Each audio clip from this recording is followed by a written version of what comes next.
এবিটা তোমাদের first semester class university English honours বা DSC one বা মেজর ওয়ানের সাজেশনস দিয়ে দিচ্ছি।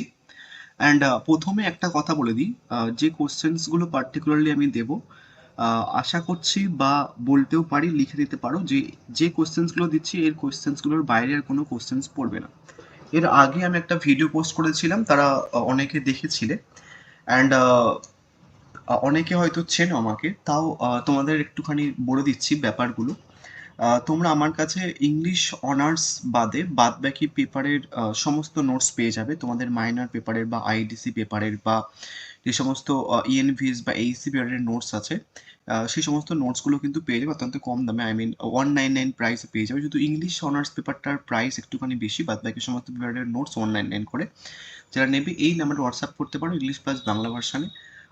যে নোটসগুলো আমি দিই ওই কোশ্চেন্সগুলোর বাইরে কোনো কোশ্চেন্স পড়বে না, আর পড়েও না। টু বি অনেস্ট, তুমি এর আগের বারের সাজেশনস কোশ্চেন্স নিয়ে মিলিয়েও নিতে পারো। এবার আছে ডিএসসি ওয়ানের ক্ষেত্রে। ডিএসসি ওয়ানের যে কোশ্চেন্সগুলো আমি তোমাদের বলবো, এই কোশ্চেন্সগুলোর বাইরের কোনো কোশ্চেন্স পড়বে না, আর পড়ার জায়গাও নেই। অ্যান্ড তোমাদের কিছু প্ল্যানিং বলে দেবো, সেই প্ল্যানিংগুলো ভালো করে শুনবে। কিছু ট্রিক্স বলে দেবো, তুমি সেই ট্রিক্সগুলো অ্যাপ্লাই করবে। এবং আমি একটা একটা করে প্রশ্ন বলবো, যে কটা পরীক্ষাতে লিখতে হয় সেই কটা প্রশ্নও বলবো। যদি কেউ মনে করো একটুখানি রিস্ক নিয়ে সেই কটা প্রশ্নও করে যাবে, তাহলেও কিন্তু তুমি কমন পেয়ে যাবে। ইউজুয়ালি প্রত্যেকবারই পাই।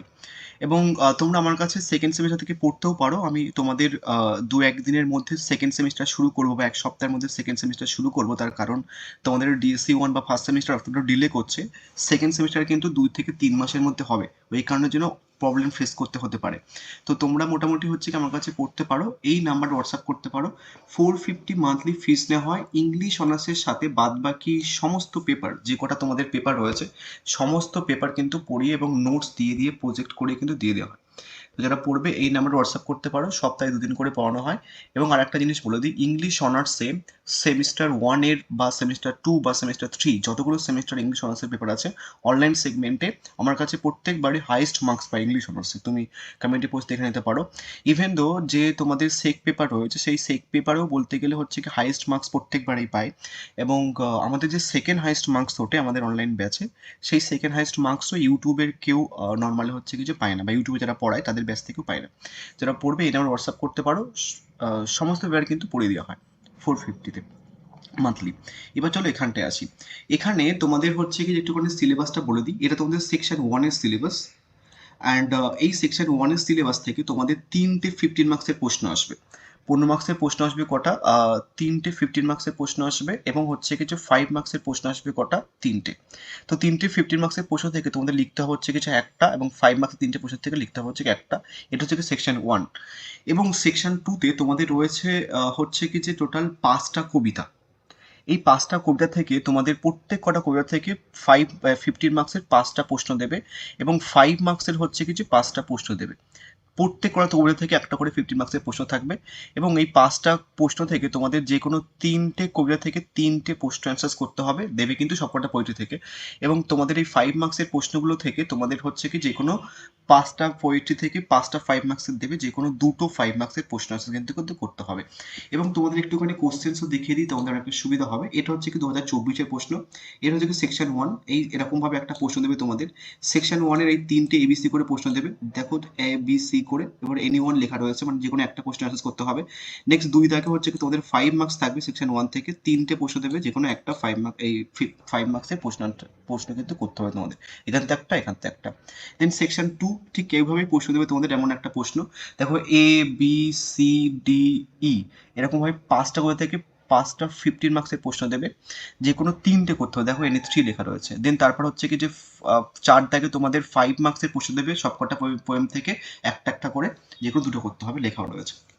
কোশ্চেন প্যাটার্ন বুঝতে পেরেছো নিশ্চয়ই। এবার আসছি সাজেশনে। যে কোশ্চেনগুলো দিচ্ছি সেই কোশ্চেনগুলো ভালো করে যাবে, এবং আমি মোস্ট ইম্পর্টেন্ট প্রশ্ন বলে দেবো তোমাদের। এবারের জন্য সব থেকে বেশি মোস্ট ইম্পর্টেন্ট প্রশ্ন হচ্ছে কি এই প্রশ্নটা, write a brief essay on the Elizabethan sonnet sequence with special reference to any one of the major sonneteers. এবং তোমাদের আমি প্রথমে একটা ভিডিও পোস্ট করেছিলাম 2026-এর যারা পরীক্ষা দেয় তাদের জন্য। এবং সেখানে একটা কথা বলেছিলাম, আমি যে কোশ্চেনগুলো পোস্ট করবো পরবর্তীকালে পুরো ইউটিউব সেই কোশ্চেনগুলো ঘুরবে। আই থিঙ্ক দেখতেও পেজ যারা প্রথম থেকে ফলো করছে আমাকে। যাই হোক, এই প্রশ্নটা আরেকভাবে ঘুরে আসতে পারে। এই প্রশ্নগুলো না অথবা প্রশ্ন, যে স্ল্যাশ স্ল্যাশ দেওয়া রয়েছে এগুলো অথবা প্রশ্ন। এই একই প্রশ্ন অন্যভাবে কতভাবে ঘুরে আসতে পারে সেগুলো মেনশন করা। যেমন প্রথমে যেটা বললাম সেই প্রশ্নটা অনেকভাবে ঘুরে আসতে পারে এই প্রশ্ন এইরকম হিসেবে, যে trace the development of the sonnet sequence of Elizabeth age with special particular reference to the two poets, বা বলতে পারে critically trace the growth of the sonnet as a genre in Elizabethan English literature. এটা most important প্রশ্ন। কেউ যদি মনে করো তার রিস্ক নেবো আমি একটা প্রশ্ন করে যাবো, তাহলে এটা করে যেতে পারো, এটা পেয়ে যাবে পরীক্ষাতে গিয়ে। নেক্সট ইম্পর্টেন্ট প্রশ্ন হচ্ছে কি এই প্রশ্নটা, discuss the silent major features of romantic poetry, বা আর একভাবে প্রশ্নটা ঘুরে আসতে পারে এইভাবে, বা আরেকভাবে ঘুরে আসতে পারে assess the contribution of the Sidney and Spenser in the history of English poetry, বা আরেকভাবে ঘুরে আসতে পারে এই প্রশ্নটা, যে can the romantic movement can be a return to nature discuss with special reference to major poets. Next most important প্রশ্ন এটা। তারপরে মোস্ট ইম্পর্টেন্ট প্রশ্ন হচ্ছে কি এই প্রশ্নটা, assess the contribution of the T S. Eliot to 20th century, বা comment on the contribution of the T S. Eliot to modern poetry. Next most important প্রশ্ন হচ্ছে কি যে evaluate the contributions of the W.B. Yeats in modern poetry. Next most important প্রশ্ন হচ্ছে কি critically trace the growth of metaphysical poetry in English literature with special reference to অথবা metaphysical poetry. Next হচ্ছে কি যে write are what are the major themes of wild poetry and discuss the reference to the poets of World War II. One. Next হচ্ছে কি এই প্রশ্নটা show your recollections of mock heroic poetry, বা write a short এসে the mock heroic poetry.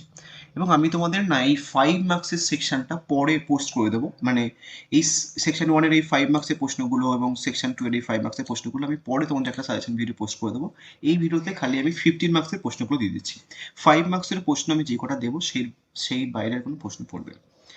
Next এবার poems থেকে দেখে নাও। Poem থেকে তোমাদের টোটাল 5টা পোয়েম থেকে 5টা প্রশ্ন দেবে, যে কোনো 3টে করতে হবে।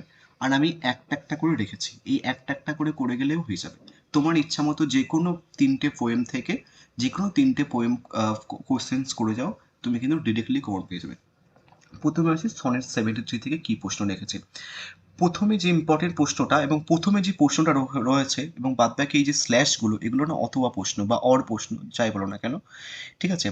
প্রথমে যে প্রশ্নটা রাখা আছে ওই প্রশ্নটা ডিরেক্টলি ইউজুয়ালি পড়ে, অথবা প্রশ্নগুলো যদি একটুখানি প্রশ্ন কঠিন হয় তাহলে অথবা প্রশ্নের দিকে পড়ে। এবং এই এতগুলো অথবা প্রশ্ন রাখাটা কারণ আছে, তোমরা যেহেতু নিউ, অনেকে একটা অ্যান্সার্স মুখস্থ করার পরে দেন বুঝবে না যে প্রশ্নটা পড়ে গেছি সেটা দিয়ে আর কটা প্রশ্ন লেখা যাবে, সেটাই জন্য এতগুলো অথবা প্রশ্ন রাখা। প্রথমে দেখো সনেট 73 থেকে যেটা ডিরেক্টলি পড়তে পারে তোমাদের imagery, discuss the use of imagery in Shakespeare's sonnet 73। এবং তারপর হচ্ছে কি consider William Shakespeare sonnet 73 as a poem of time, love and death, বা বলতে পারে থিম অফ এজিং, বা বলতে পারে what does Shakespeare sonnet 73 tell us about the relationship between the love and mortality, বা বলতে পারে discuss sonnet 73 as a love poem, বা বলতে পারে ইউজ অফ সিম্বলিজম, বা বলতে পারে হচ্ছে কি যে এই কোডের লাইনটা, the images of sonnet 73 are not merely decorative but deeply symbolic. এবং আর একটা প্রশ্ন তোমাদের দিয়ে দিচ্ছি, যে ডিসকাস সনেট 73 অ্যাজ এ সনেট, এইবার কিন্তু দেয় প্রশ্নটা, তো লিখে নিতে পারো। এবার আসে হচ্ছে কি সানরাইজিং থেকে তোমাদের যে মোস্ট ইম্পর্টেন্ট প্রশ্ন ওটা ডিরেক্টলি পড়তে হবে, ওটা প্রথমে রেখেছি, বাদ বাকি প্রশ্নগুলো অরিজিনে রেখে দিয়েছি। যেমন discuss John Donne the sun rising as a love poem, যে প্রশ্নটা প্রথমে রাখা আছে এটা কিন্তু ডিরেক্টলি পড়ে। নেক্সট তোমাকে প্রশ্নটা ঘুরে দিতে পারে, যে ক্রিটিক্যাল অ্যাপ্রিসিয়েশন দিতে পারে, বা সেন্ট্রাল আইডিয়া দিতে পারে, বা বলতে পারে যে মেটাফিজিক্যাল কনসিট ইন সানরাইজিং, বা থিম অফ লাভ, বা ইউজ অফ সিম্বলিজম, ঘুরে ফিরে কিন্তু দেবে। প্রত্যেক কটা অল্প প্রশ্ন দেখে যাবে, আদারওয়াইজ পরীক্ষাতে সমস্যা ফেলতে পারে তোমাদের। চুয়াটাম থেকে কি প্রশ্ন করবে দেখো, চুয়াটাম থেকে ক্রিটিক্যাল অ্যাপ্রিসিয়েশনটা বিশাল বিশাল ইম্পর্টেন্ট, ডিরেক্টলি পড়তে পারে, বা বলতে পারে critical examine John Keats to autumn as a romantic poem বলতে পারে, বা বলতে পারে briefly discuss Keats treatment of nature with reference to the autumn, বা বলতে পারে discuss how Keats portrays autumn as a season of both harvest and decay with close reference to the text, বা বলতে পারে note a craftsmanship to autumn, বা বলতে পারে as an ode to autumn at as on ode. এবং আরেকটা জিনিস তোমাদের বলে দিই, এই কবিতাটার ফুল নাম হচ্ছে কি ode to autumn, to autumn নয়, ওড টু অটম। তো পরীক্ষাতে আবার এই কথাটা মোটামুটি দেখলে আবার ঘাবড়িয়ে পড়ো না, কে কে জানতে একটুখানি কমেন্ট করে জানাতে পারো। নেক্সট বলতে পারে describe the various activities of autumn in kids, and বলতে পারে হচ্ছে combine how does Keats combine the nature, animals, and human worlds in his poem to autumn, বা বলতে পারে at the representative of John Keats poem. Next আসছে হচ্ছে কি sunrising. আমি সমস্ত কবিতা থেকে তোমাদের প্রশ্ন দিয়ে দিয়েছি। তোমার ইচ্ছে মতো যেকোনো ৩ টি কবিতা থেকে ৩ টে প্রশ্ন করেছো। সবগুলো করার দরকার নেই। নেক্সট হচ্ছে কি সানরাইজিং, ডিরেক্টলি কমন পেয়ে যাবে। সানরাইজিং থেকে তোমাদের সবথেকে বেশি ইম্পোর্টেন্ট প্রশ্ন যেটা ডিরেক্টলি দিতে পারে সেটা হচ্ছে কি যে এই প্রশ্ন। ডিরেক্টলি মানে যেটা তুমি পরীক্ষা থেকে দেখতে পারো। এই প্রশ্নগুলো প্রথমের যে প্রশ্ন রাখা আছে না, সেটাই তুমি দেখতে পাবে হয়তো প্রথমে। অ্যাজ এ মডার্ন পোয়েম বিশাল বিশাল বিশাল ইম্পর্টেন্ট বা ক্রিটিক্যাল অ্যাপ্রিসিয়েশন ঘুরে ফিরে দিতে পারে, বা বলতে পারে হচ্ছে কি এইভাবে দিতে পারে প্রশ্নটা যে হাউ ডাজ কি it's the second coming, use mythology to express the onset of modernity, বা বলতে পারে use of images and symbols. ঠিক আছে, নেক্সট আসছে হচ্ছে কি তোমার ক্রোসফল। ক্রোসফল থেকে বা তোমাদের হয়তো সিলেবাসের মধ্যে শুধু ক্রো রয়েছে, বাট তোমাদের ফুল কবিতার নাম হচ্ছে কি যে ক্রোসফল। ক্রোসফল থেকে সব থেকে বেশি ইম্পর্টেন্ট প্রশ্ন হচ্ছে কি যে সেন্ট্রাল থিম।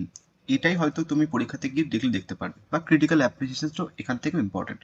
নেক্সট প্রশ্নটা ঘুরে আসতে পারে, অথবা প্রশ্ন দেখে নাও, comment on the animal you imagery in ট্রেড হিউজ ক্রোসফল, বা ক্রিটিক্যাল অ্যাপ্রিসিয়েশন, বা consider Crow's Fall as a modern poem, বা বলতে পারে এই প্রশ্নটা দিতে পারে যে write and short essay on the ট্রেড Hughes use of bird imagery in the poem Crow's Fall. তো যে কটা প্রশ্ন দিয়েছে এই 15 মার্কসের প্রশ্ন, এর বাইরে আই থিঙ্ক কোনো প্রশ্ন পড়বে না, আর কোনোবারই পড়ে না। অ্যান্ড তোমার ইচ্ছে মতো যে কোনো 3টে কবিতা থেকে 3টে প্রশ্ন পড়ে যাবে। এবং সেকশন 1 থেকে বলে দিই, সেকশন 1 এর টোটাল কটা প্রশ্ন, 7টা প্রশ্ন আসে। তুমি যদি 7টা প্রশ্ন করে যাও, 3টে প্রশ্ন 3টে কমন পেয়ে যাবে। পরীক্ষাতে 3টে প্রশ্ন আসে তো 3টে কমন পেয়ে যাবে। যদি মনে করো যে না দাদা এত 7টা প্রশ্ন পড়া যাচ্ছে না, বা আমি পরীক্ষার 1 সপ্তাহ বাকি এখন সাজেশনটা দেখছি, তোমাদের ক্ষেত্রে বলবো প্রথম যে 3টে প্রশ্ন রাখা আছে, এই যে 1 2 3, এই 3টে প্রশ্ন ভালো করে করার পরে এই প্রশ্নটা একটুখানি করে নিতে পারো। আদারওয়াইজ প্রথম 3টে প্রশ্ন করলে কিন্তু হয়ে যাবে, আর কোনো প্রশ্ন করার দরকার পড়বে না তোমাদের। নেক্সট ভিডিওতে আমি তোমাদের 5 মার্কসের প্রশ্নগুলো দিয়ে দেবো। 5 মার্কসও যেগুলো দেবো ওর বাইরে কোনো প্রশ্ন পড়ে না, আর কোনোবারই পড়ে না। যাই হোক, তুমি যদি কেউ পড়তে চাও তাহলে হচ্ছে কি যে এই নাম্বার হোয়াটসঅ্যাপ করতে পারো সেকেন্ড সেমিস্টার। তার কারণ তোমাদের কিন্তু ফার্স্ট সেমিস্টারে অত্যন্ত বেশি সময় দিয়ে দিয়েছে। সেকেন্ড সেমিস্টারে কিন্তু 2 মাসে বা 3 মাসে পরীক্ষা হবে। সেক্ষেত্রে 2 মাসে বা 3 মাসে সিলেবাস শেষ করাটা পসিবল নয়। ওই কারণে যে যারা সেকেন্ড সেমিস্টার পড়তে চাইছো এখন থেকে, তোমরা হচ্ছে কি এই নাম্বারে হোয়াটসঅ্যাপ করতে পারো। Thank you so much.